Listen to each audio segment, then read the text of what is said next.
Welkom by die Ligpunt Kerk podcast. As Ligpunt Gemeente is dit ons begeerte om God te verheerlik deur disippels te wees wat disippels maak en 'n kerk te wees wat kerke plant. Geniet hierdie week se preek.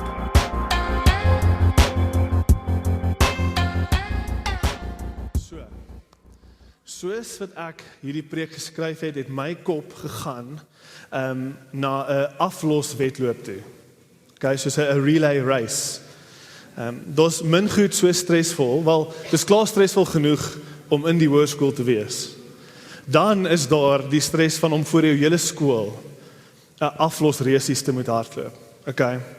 Die stres om voor jou hele skool in daai perfekte oomblik jou aflosstokkie te moet oorhandig aan die volgende ou.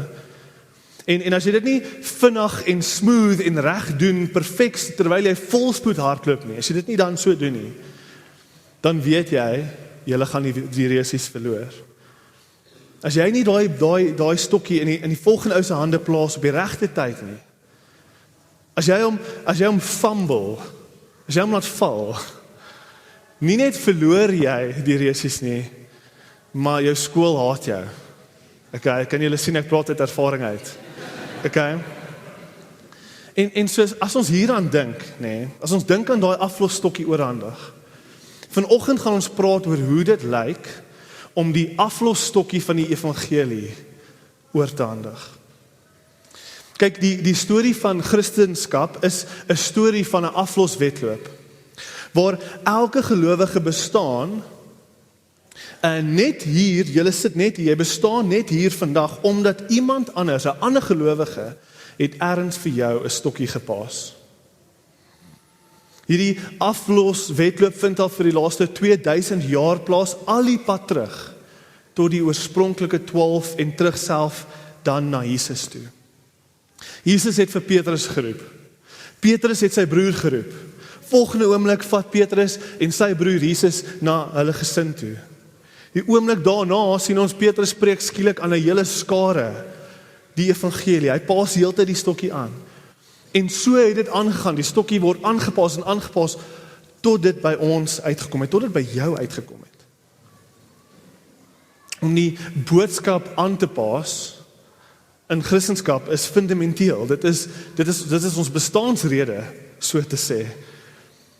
Dis fundamenteel tot wie ons is. Jesus se laaste woorde aan sy disippels, aan ons was, go and make disciples. Pas die stokkie aan. Die vraag vanoggend is ons besig? Is ons besig om die stokkie aan te pas? Is ons besig om dit te fumble? Hoe lyk dit om intentioneel die boodskap af te los? Want dit is fundamenteel tot 'n gesonde kerk. En so ons gaan vanoggend kyk na Kolossense 4 vers 2 tot 6 op julle blaadjies. Dis 'n lekker kort teks wat oneindig ryk is. En so ek wil julle vra, hou daai blaadjies byderhand en kyk saam met my. Ons gaan hierdie stukkie oopmaak in 2 punte. 2 eenvoudige punte. Ons gaan kyk eerstens bid vir geleenthede. Dis die eerste, hoe moet ons hierdie ding doen? Hoe moet ons hierdie stokkie aanpas? Eerstens in vers 2 tot 4 bid vir geleenthede. En dan tweedens, vat dan die geleenthede. Okay, in vers 5 tot 6 sien ons hoe dit lyk om dan daai geleenthede waarvoor ons bid, om die aflosstokkie aan te pas. In die tweede punt gaan ons kyk, vat dan daai geleenthede. En so kom ons spring in, somme dadelik daar in vers 2. Kyk somme in vers 2, sien julle weer eens die sentraliteit van gebed. 'n Gesonde kerk is 'n biddende kerk. As jy nie laasweek geluister het nie, gaan luister, dis die moeite werd. Vers 2 sê, continue steadfastly in prayer. Devote yourselves to prayer, sê die NIV daarso. Dis om aan te hou, sonder ophou, getrou, week na week, dag na dag, standvastig in gebed.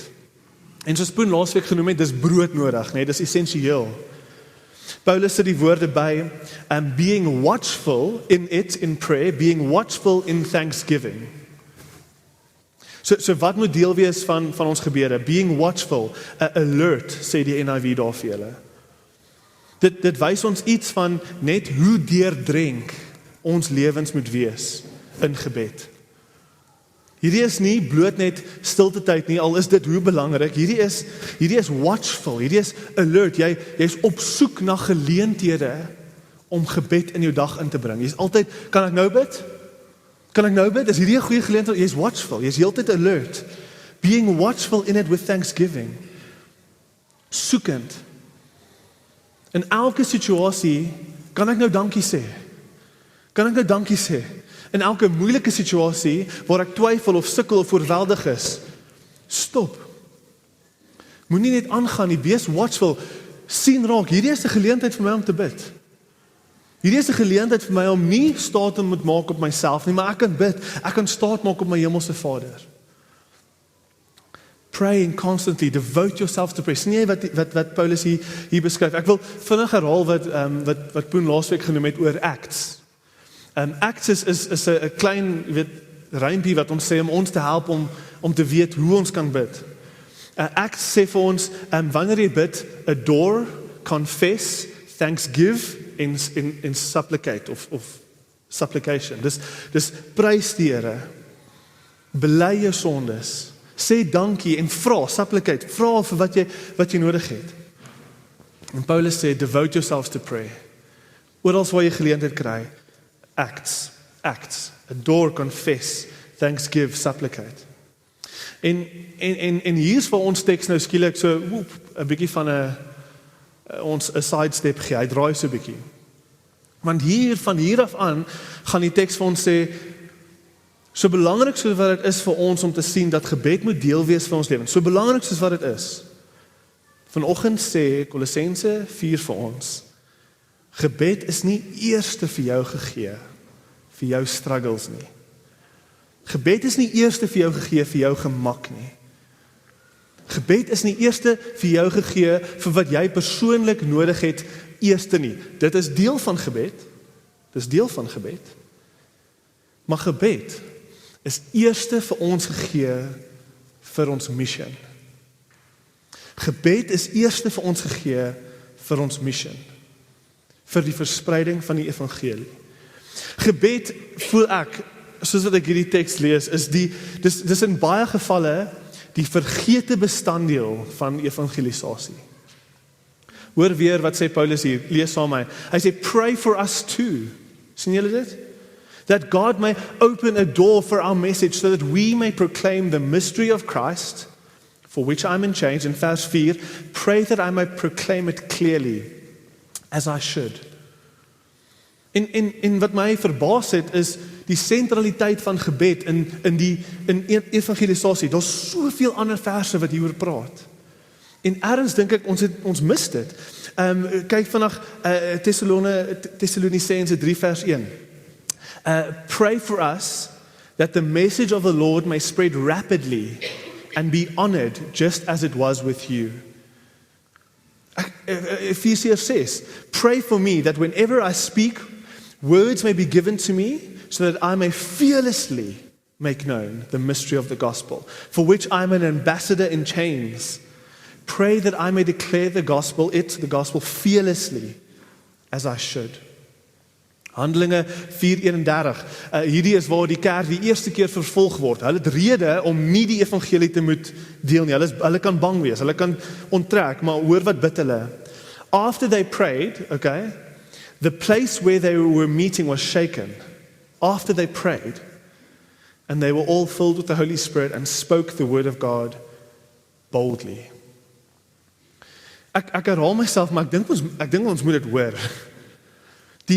Wat hier gesê word, is dat die geheime sousie van evangelisasie, die geheime sousie wat evangelisasie maak of breek, die krag agter elke ontmoeting tussen ons en enige iemand wat nog nie vir Jesus ken nie.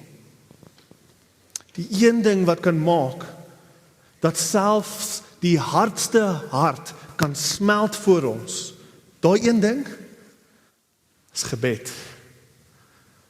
Dis gebed. Ons weet ons moet ons geloof met Jesus deel, ja, ons weet dit aan die een kant, en aan die ander kant weet ons moet bid. Maar ek dink nie ons besef hoe belangrik is dat daai twee saam moet kom nie. Dat ons spesifiek 'n biddende mense moet wees wat bid vir geleenthede om elke dag die aflosstokkie aan te pas. Piper sê, prayer is God's ordained instrument that releases the power of the gospel upon the hardened heart of man. Okay, ek gaan dit weer sê. Prayer is God's ordained instrument that releases the power of the gospel upon the hardened heart of man. Hoe kan dit wees, vra jy? Hoekom moet die Here wag dat ons bid? Piper sê, because the giver must get the glory. The giver must get the glory. Hierdie is belangrik. Wat Piper ons leer is dat wanneer ook al dit kom by evangelisasie, daar sien ons dat net God kan red. Die Bybel sê vir ons dit duidelik en God, ons sien dat God wil seker maak ons verstaan net hy kan red. Okay? En so groot soos wat die voorreg is wat ons het om te kan deel ons redding, om die aflosstokkie te kan aanbou, so groot soos wat daai voorreg is, soveel ook gaan God selde werk as ons nie deur gebed tot op die uiterste staat maak op hom nie. Anders te gaan ons dink dit was ons. Ons gaan dink, wow, ek is amazing. En die Here sê nee, net ek red. Ja, ek gebruik jou, dis 'n voorreg. Maar gebed bring ons tot op ons knieë en God kry al die glorie vir die werk wat dan deur ons gebeur. Ligpunt om Jesus te deel met ons medemens, met ons buurman. Dit mag dalk die ding wees waar Christene vandag die skuldigste voel. Ek weet nie, ek voel so. Ek dink hierdie is iets waar ons vreeslik skuldig voel. Want dis 'n area, as ons almal eerlik moet wees, dis 'n area waarin ons weet ons baie beter in moet doen.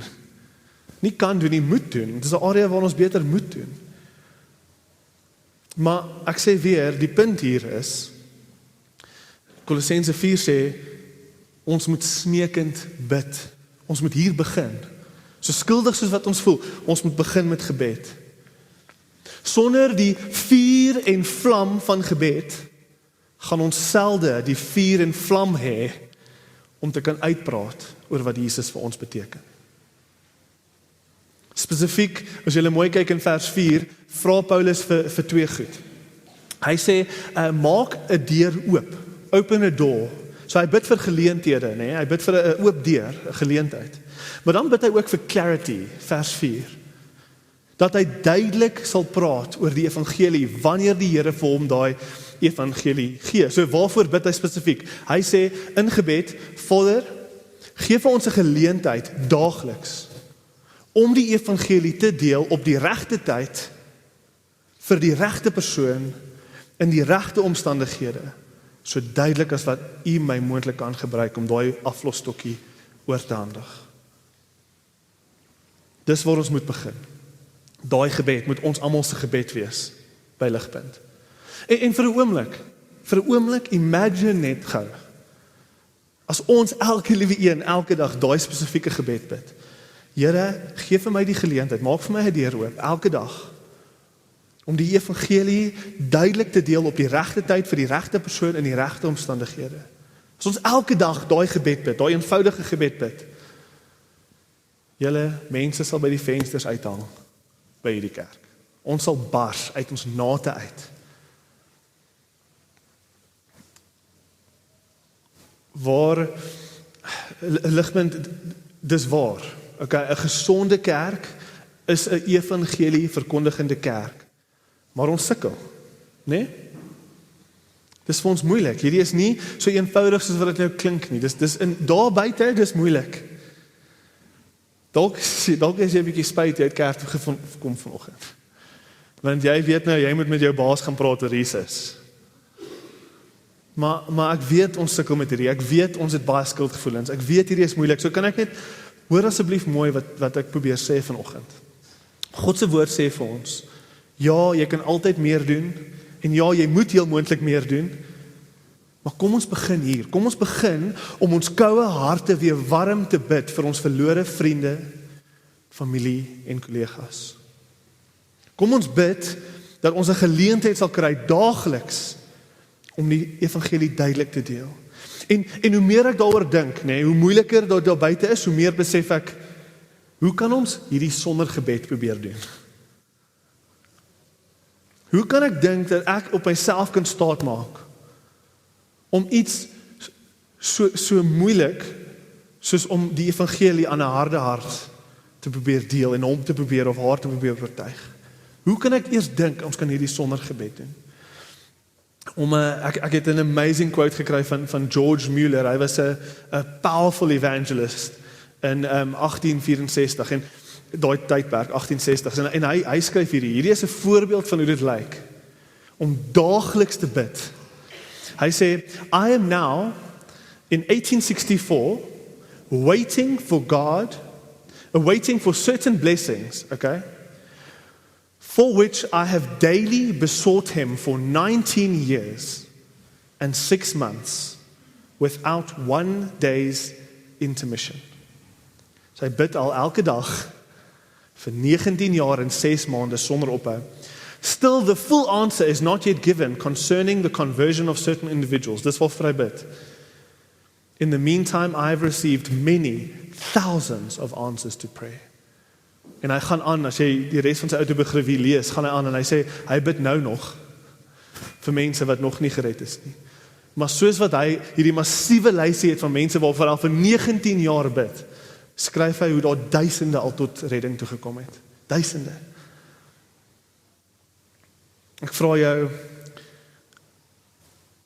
as ons nie so, ek vra ons, as ons so bid, is dit moontlik vir jou hart om koud te bly?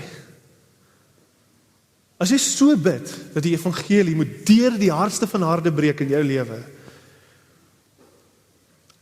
hoe kan jou hart koud bly?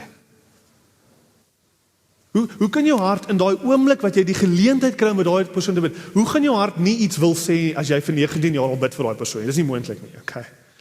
Dis nie moontlik nie. Jy gaan in daai oomblik, die vuur en vlam van jou gebed, gaan op daai oomblik jou help om met daai persoon te praat oor Jesus. Daar is nie een herlewing in die geskiedenis van Christendom wat nie gepaard gegaan het met seisoene van radikale en ekstreme gebed nie. Ek sluit hierdie punt af net om die punt ekstra duidelik te maak voor ons na ons tweede punt toe gaan met nog 'n quote van Piper. Piper sê hierdie, hy sê, what is the awesome place of prayer in the purpose of God? Not only has God made the accomplishment of his purposes hang on the preaching of the word, ons wat uitgaan, ons moet verkondig die woord, but he has also made the success of that preaching hang on prayer. God's goal to be glorified will not succeed without the powerful proclamation of the gospel. And that gospel will not be proclaimed in power to all the nations without the prevailing, earnest, faith-filled prayers of God's people. This is the awesome place of prayer in the purpose of God for the world. En dit bring ons na die tweede geleentheid, die tweede punt toe. Ons bid vir geleenthede, daagliks, maar dan ons die geleentheid vat. Vat dan die geleenthede. As jy kyk na vers 5 tot 6, dan sien jy hier wys Paulus vir ons 3 goed.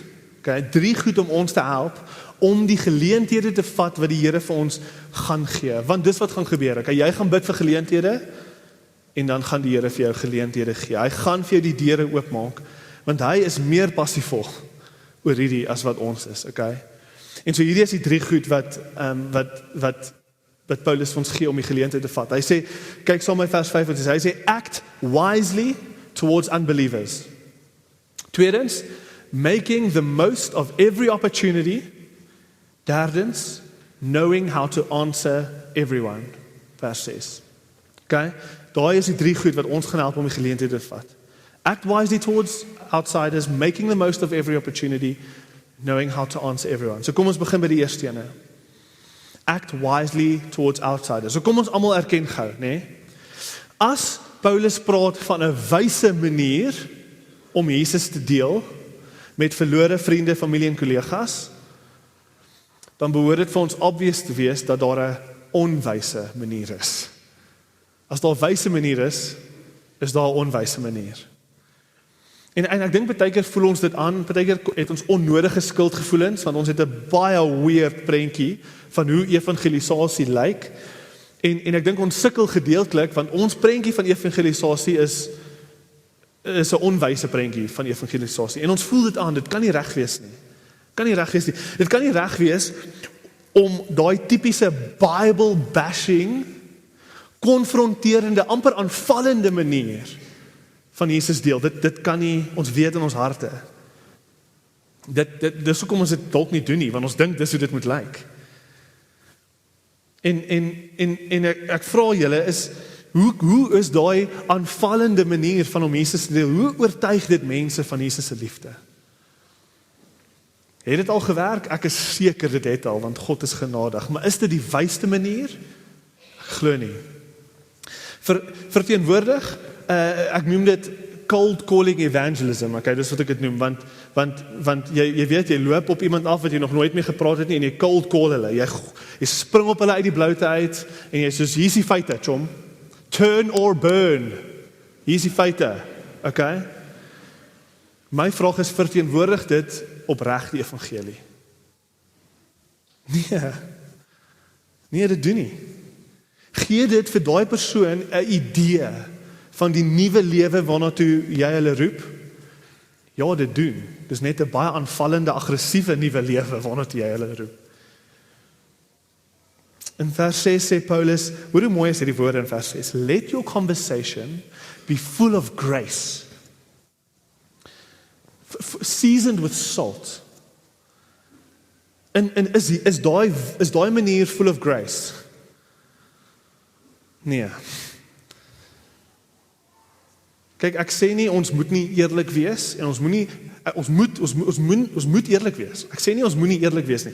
Ek sê nie ons moet nie reguit wees oor die harde waarhede van die evangelie nie. Daar gaan tye wees waar ons baie reguit moet wees oor die moeiliker goeters van die evangelie wat ons glo. Ek sê nie ons moet dit nie. Wat ek probeer sê is, wees wys. Act wisely towards outsiders. En weet jy, as jy bietjie nou, ek gaan nou vir 'n oomblik vir julle wys hoe lyk die wyser manier. En as jy wyser is, dan gaan jy agterkom dis moeiliker. Dis moeiliker om wys te wees met die evangelie as wat dit is om af te storm op iemand wat jy nie ken en hulle 'n paar harde feite te drop en dan weg te loop nie, okay? So wat is die wyse manier van om die evangelie te deel?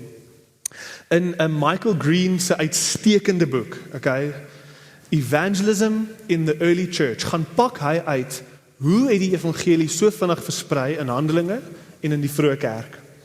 En wat hy wys is dat in vroeë Christendom die groei het plaasgevind deur gewone Christene wat deur verhoudings gedeel het wat Jesus vir hulle beteken. Okay, dis wat hy wys. Hoor wat sê Michael Green in sy boek. Hy sê the explosion of early Christianity was in reality accomplished by means of informal missionaries.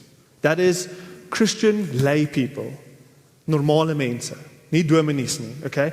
Not trained preachers and evangelists, carried on the mission of the church not through formal preaching, but informal conversation, in homes, at wine shops, on walks, around the market stalls.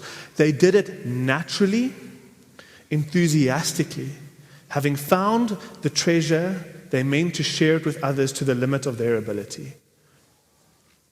Die wysste manier om jou geloof te deel is om opreg te bly. Dis om opreg te bly, dis om seker te maak jou lewe, jou gesprekke maak die evangelie so duidelik as moontlik. Dis om met mense wat jy elke week sien eerlik te wees oor wie jy regtig is. Daar is meer as genoeg mense wat ons weekliks sien. Dat as ons net bietjie eerliker is met hulle, dan doen ons meer as wat ons ooit onsself kon indink vir Jesus se mission. Dis om eerlik te wees oor wie jy regtig is, 'n geredde kind van God. Dis om opreg te luister. Dis om opreg te luister na wat jou vriende, familie en kollegas met jou deel oor die gebrokenheid van hulle harte. Luister vir wat hulle sê. Wees lief vir hulle in hulle seer. En dan gebaseer op hoe Jesus jou ontmoet in jou seer, gebaseer op wat Jesus vir jou beteken, deel dit met hulle. Deel dit met hulle, help hulle deur hulle seer. Kyk, ek weet oor die algemeen kry ons baie skaam om ons geloof te deel, né? Ons kry baie skaam, want ons is bang van wat ander mense van ons gaan dink. Maar ek dink spesifiek is ons vrees. Ons vrees is dat ons vir vriende, familie en kollegas, ons dink, hulle gaan dink, jy is daai angry, Bible bashing, konfronterende gelowige. Dis wat ons dink, mense gaan dink van ons, as ons geloof deel. En dis hoekom ons doen dit liewers nie. Ons wag liewers. Maar as ons gou eerlik moet wees, meeste van ons is so ver van daai angry Bible bashing gelowige. Ons is so ver van dit af. Ons is so ver van die cold calling ekstreem af. Ons moenie dit as 'n verskoning meer gebruik nie. Ons kan maar so 'n bietjie uit ons comfort zone uittreë en deel wat Jesus vir ons beteken. Ons moenie vrees dat mense ons nie reg gaan verstaan nie. En ons moenie dit meer as 'n verskoning gebruik nie, want deel gaan daar gedeel moet word. Iets gaan gesê moet word. Spesifiek die evangelie gaan uit jou mond uit moet kom. Romeine 10:13, everyone who calls on the name of the Lord will be saved. How then can they call on the one they have not believed in?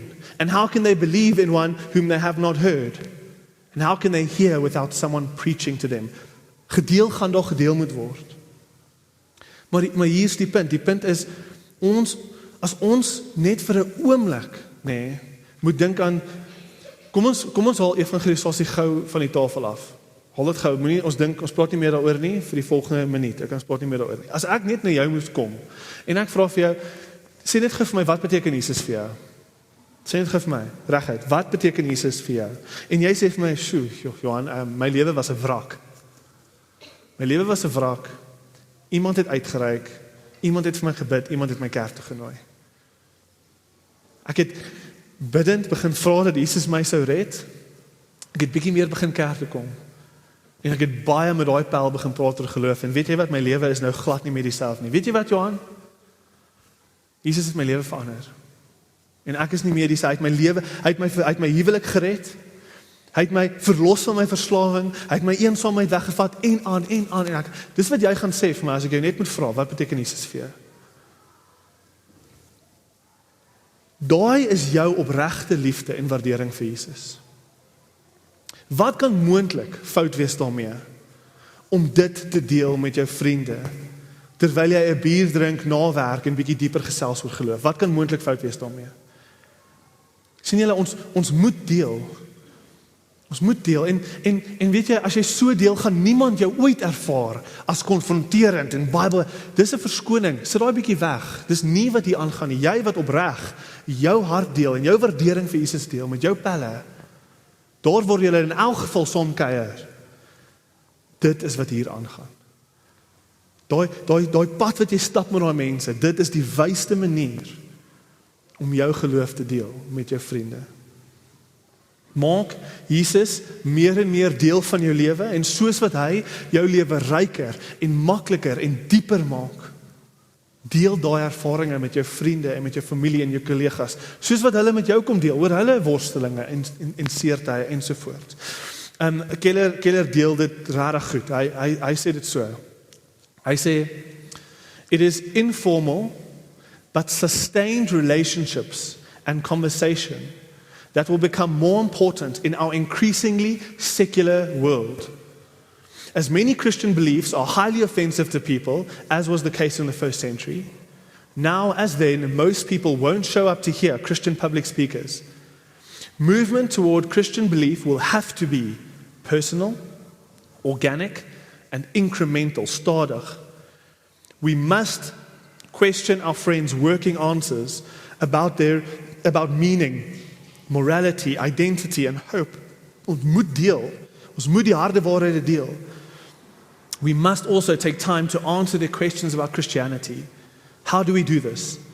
Friends share their hearts with each other and do what is best for each other. If you're a Christian, then evangelism will come out naturally and organically in friendship if you don't let your pride, fears, and pessimism cut it off and make you hide your faith and heart from them. En so as ons dit reg verstaan, as ons verstaan hoe dit lyk om die wysste manier, die duidelikste die evangelie aan ons vriende en familie oor te dra, dan maak die tweede opdrag hier baie meer sin. Make the most of every opportunity. Kyk na die tweede opdrag. Make the most of every opportunity. Daar is nou in jou lewe, nou, huidiglik, soos wat jy sê, daar is nou in jou lewe duisende geleenthede om die aflosstokkie oor te dra, om Jesus te deel. Familie, vriende, kollegas, die mense wat in jou huis werk, die mense wat in jou tuin werk, die bure wat se alarm heeltyd afgaan. Okay, die eienaar van jou favorite coffee shop wat al weet wat jou order is. En ek kan aangaan en aangaan. Daar's duisende mense waarmee jy 'n opregte gesprek kan begin om te deel oor wie jy is, wie jy regtig is. Daar was 'n ou in ons vorige kerk, in my vorige kerk in die Kaap, daar was 'n ou, sy naam was Gilhan. Gilhan was van Ghana af, hy en sy hele gesin, okay? Hy was 'n sekuriteitswag by een van die ouens in ons kerk se werk, oom Leo van Buren. Okay, oom Leo het amper elke dag vir Gilhan gesien daar in sy sekuriteitsboksie wanneer hy by die werk aankom, elke dag. En hulle het elke dag so 'n bietjie gechat, hallo gesê, small talk, jy weet. En een dag toe sien oom Leo, Gilhan lyk nie lekker nie. En hy vra hom, Gilhan, is jy okay? Wat gaan aan? En hy sê, yes, ons is stoksiel alleen, ons is van Ghana af, ons het geen ondersteuning nie. Ons is brandarm en weet jy, my vrou is so siek, ek weet nie wat om te doen nie. Oom Leo sê vir Gilhan, luister, kan ek vir jou bid? En hulle bid saam. Hy sê, oom Leo sê, ek is 'n Christen en wanneer ek sukkel, dan bid ek. Kan ek vir jou bid? En hy bid saam met hom. Die dag daarna, toe vat oom Leo 'n Bybel vir Gilhan en gee vir hom 'n Bybel en sê, hey, Gilhan, jy het baie tyd hier in jou sekuriteitsboksie. Okay, jy sit net dag en nag hier, lees bietjie hier en as jy enige vrae het, kom vra my. Vir die volgende jaar het oom Leo en Gilhan gereeld gepraat oor die Bybel. En eventually, op 'n dag, het Gilhan tot 'n reddende kennis van Jesus gekom en hy het gesê, ek wil vir Jesus volg. As al hierdie goed waar is, dan wil ek my lewe vir Jesus gee. En van daai dag af het Gilhan en sy gesin nie 'n dag van kerk gemis nie, nee. En vandag is hy 'n diaken in daai kerk. En hy's gereeld besig om Bybels uit te gee vir ander sekuriteitswagte en hy sê vir hulle, hey, jy het baie tyd, soos wat Jesus sê. En hy gee vir hulle 'n Bybel en hy sê, lees bietjie hier. En hy deel openlik sy getuienis. En hy sê, daai dag het sy lewe en sy hele gesin gered. Make the most of every opportunity. Oom Leo kon daai dag vir hom gebid het. Lekker skietgebedjie gou daar en dan kon hy teruggegaan het small talk toe, né? Maar die punt is, dit is nie wat dit beteken to make the most of every opportunity nie. Dis nie. Daar was 'n oop deur voor oom Leo. Daar was 'n oop deur vir hom gegee. Make the most of elke opportunity. Dalk vat dit 'n dag, dalk vat dit 'n jaar. Dalk kos dit jou tyd of geld of moeite, dalk kos dit jou 'n naweek of 2. Maar Leo het die opportunity gevat. Hy het die meeste gemaak van daai geleentheid. Hy het die meeste gemaak van daai deur wat die Here vir hom oopgemaak het met hom. Hy het nie teruggegaan small talk nie. Hy het gekapitaliseer op daai oop deur. Daar waar die Here vir jou 'n oop deur oopmaak, daar waar vir jou 'n deur oopmaak, kan ons seker maak. Ons skop daai deur af voor ons aanbeweeg. Kan ons seker maak, ons val nie terug na skietgebedjies toe en 'n God bless you toe nie. Kan ons nie teruggaan na dit toe nie. Kan ons seker maak, ons gebruik elke geleentheid tot op die uiterste wat die Here vir ons gee. Sien julle hoekom hierdie manier van evangelisasie moeiliker is, as om gou af te storm op iemand en te sê turn and burn? Kan julle sien? Hierdie vat ons lewe, dit vat ons tyd. Hierdie vereis dat ons moet betrokke raak in mense se lewens, ons moet eintlik omgee. En soos reeds genoem, ons moet bid vir hierdie geleenthede. Ons moet bid. Ons moet smeek en bid dat die Here hierdie deure vir ons sal oopmaak. En dan, na jy gebid het, dan moet jy nie verbaas wees as hierdie week wat kom, nee, na vandag, as ons bid vir vandag, as hierdie week, as een van jou kollegas na jou toe kom en sê, my lewe is 'n gemors. Dit is wat hier aangaan. Jy het net 'n geleentheid gegee om in liefde te sê, hey, hierdie is wat ek doen, en hierdie is my storie, en hierdie is waar die Here my deurgevat het, en go, vat die geleentheid, en maak die meeste daarvan. En dit bring ons na die derde punt toe. Hoe gebruik ons elke geleentheid? Nee, dis die vraag. Ons deel wat ons glo met wysheid, opregtheid en eerlikheid. Ons maak die beste van elke geleentheid, en dan derdens, nee, dan moet ons reg wees om goeie Bybelse antwoorde te gee vir almal wat ons uitvra oor ons geloof. Dis die derde ding, ons moet reg wees. Ons moet reg wees. Hoor wat sê, sien julle wat sê vers 6? Let your conversation always be full of grace, seasoned with salt, so that you may know how to answer everyone. Hierdie is vreeslike belangrike verse. So imagine net gou, God antwoord ons gebede en hy gee vir daai geleentheid, okay? Hy gee vir daai geleentheid en daar staan jy met die perfekte geleentheid en iemand vra jou 'n vraagie oor jou geloof. En daar staan jy met 'n bek vol tande. Ek sal my dominee gaan moet bel. Ek gaan vir jou uitvind. Kyk, dis okay. Die is baie genade, maar hierdie is harde verse en ons moet dit hoor. Ons moet die gewig van hierdie verse voel. Baie van ons weet wat ons glo. Maar min van ons weet genoeg van wat ons glo om dit te kan deel. Hierdie is so belangrik. Hierdie is nie 'n verskoning. Hierdie verse is nie 'n verskoning nou om te sê, wel ek weet nie genoeg om my geloof te kan deel nie. Nee, dis nie wat hier aangaan nie. Die Heilige Gees gaan opmaak vir al jou tekortkominge, vat elke geleentheid wat jy kan en deel jou geloof. Deel wat jy kan, deel jou storie. Daar's baie wat jy kan deel oor wie Jesus is. Maar ek gaan eerlik wees, wanneer jy weet waarvan jy praat, wanneer jou geloof gegrond is, en jy is duidelik oor wat jy glo en hoekom jy dit glo, dan help dit ontsettend baie. Ek dink 50% van die beste geleenthede wat oor ons pad kom word verlore, omdat ons nie gegrond is in ons geloof nie. Omdat ons nie antwoorde reg het vir hoekom ons glo wat ons glo nie. Daai chats om die braai, nê? Waar die manne begin oor geloof praat en jy sit daar en jy weet hulle praat nonsens. Maar jy kan nie deel vorm van want wat. Daai mamma wat met jou deel by die partytjie, daai persoon wat sê ek het soveel seer, dit voel asof God ver weg is. Imagine as jy in daai oomblikke opregte en liefdevolle Bybelse antwoorde reg het vir daai mense. Imagine jy kon op daai oomblikke vir mense wys hoe ryk Christendom is en hoe lief Jesus hulle regtig het. Imagine hoeveel meer geleenthede daar sal wees. Ek dink weer eens, ons kerk sal by die nate uitbars. En dis al wat hierdie is. Dis basics. Hierdie is waarvan ek praat, om gegrond te wees in jou geloof, is om 'n werkende kennis te hê van die basics. Dis nie 'n teologiese graad nie. Christendom was nog nooit versprei deur mense met teologiese graad primêr nie. Dit was deur ordinary peoples versprei. Okay, dis 'n werkende begrip van die basics van jou geloof. 1 Petrus, dis 'n bevel, dis 'n belangrike bevel in God se woord. 1 Petrus 3 vers 15. Always be prepared to give an answer to everyone who asks you, to give the reason for the hope that you have. Dis 'n bevel. En hierdie is die challenge. Hierdie is die challenge. Ons gaan nooit 'n werkende kennis kan hê van ons geloof as ons vashak by 'n consumer mentaliteit waar ons net kerk toe kom om te luister en dan huis toe gaan want die dominee moet alles doen nie. Okay, dis nie Christendom nie. Dis nie Jesus se verstaan van wie 'n disipel is en wat die kerk is nie.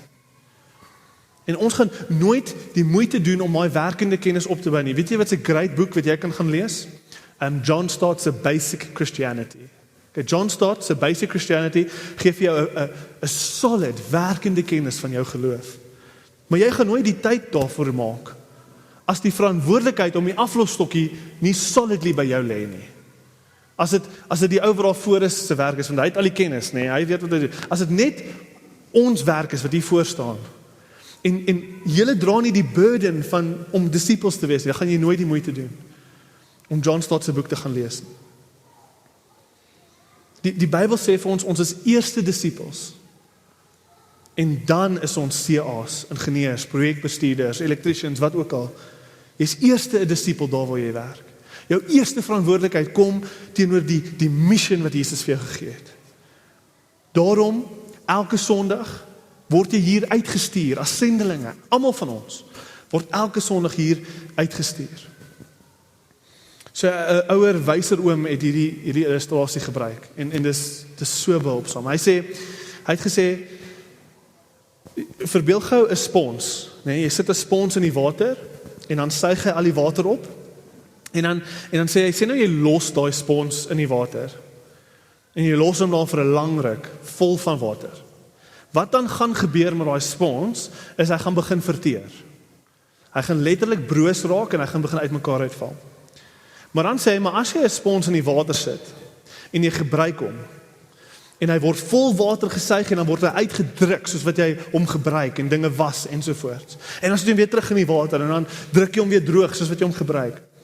As dit met 'n spons gebeur, dan hou hy basies vir ewig. Hy sê hierdie, hy sê, hoekom is Christene vandag so koud en leeg?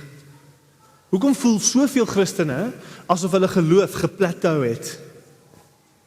Asof hulle nie meer groei nie, inteendeel hulle voel hulle gaan agteruit. Hy sê, want hulle is so sponse, wat net opsuig, elke Sondag na Sondag, hulle suig net op, en hulle is so vol, hulle kan nie meer hoor wat gesê word nie, so hulle is vol, hulle is saturated, en hulle hoor nie meer wat gesê word nie, maar Sondag na Sondag kom hulle om hulle self ergens nog te probeer opsuig, maar hulle word nooit uitgedruk in die wêreld nie. En daarom bly hulle geloof oppervlakkig. Ligpunt, as ons hier uitgaan, en ons word uitgedruk, nee, dan gaan, as jy nie uitgedruk word nie, dan gaan jy gesaturate bly, en daar gaan nooit plek gemaak word in jou lewe, vir jou om in jou geloof te verdiep nie. Jou kennis gaan nooit getoets word nie, jou geloof gaan nooit verdiep nie, want niemand gaan jou ooit challenge nie. Niemand gaan ooit meer van jou vereis nie. Jy word nooit uitgedruk nie. Maar as jy uitgedruk word, as mense jou challenge, as jy daar uitgaan, en jy gaan in die sendelingveld in, en jy ervaar hoe moeilik dit is, en jy word letterlik elke dag uitgedruk, dan gaan jy Sondag na Sondag terugkom. En jy gaan hier opsuig, jy gaan sê, gee my antwoorde, Poen, gee my antwoorde, ek kort antwoorde, my pelle sê dit en dit en dit vir my. En daar gaan jou geloof verdiep. Dis die punt van hierdie. Die punt is, jy gaan nooit jou geloof wil verdiep, as jou geloof nie gechallenged word nie, as jy nie daar buite uitgedruk word nie. En weet jy hoekom hierdie belangrik is? Weet jy hoekom belangrik is om moeite te doen? Dit is belangrik vir ons om moeite te doen. Dit is belangrik vir ons om betrokke te raak in mense se lewens. Dit is belangrik vir ons om werklike liefde uit te leef saam met die boodskap van Jesus. Dit is belangrik vir ons om die meeste te maak van elke geleentheid, al vat dit hoeveel tyd en geld en moeite. Dit is belangrik vir ons om onsself te grond in ons geloof, sodat ons altyd 'n antwoord het. Dit is belangrik om hierdie goed te doen, om al hierdie moeite te doen. Weet jy hoekom? Want Jesus het dit en meer vir ons gedoen. Jesus het dit en meer. Jesus het 100 keer meer as dit vir ons gedoen, sodat ons nie verlore sal gaan nie. Jesus het alles gegee, hy het sy lewe gegee, en hy kon opreg 100 keer omdraai en sê, nee, nie vir hierdie mense nie. Hy kon, maar hy het nie, want hy het geweet, ons enigste hoop, is dat hy deurdruk al die pad kruis toe. Ons enigste hoop is dat hy sal deurdruk, dat al ons sondes op hom sal land. Dat hy die dood sterf wat ons verdien.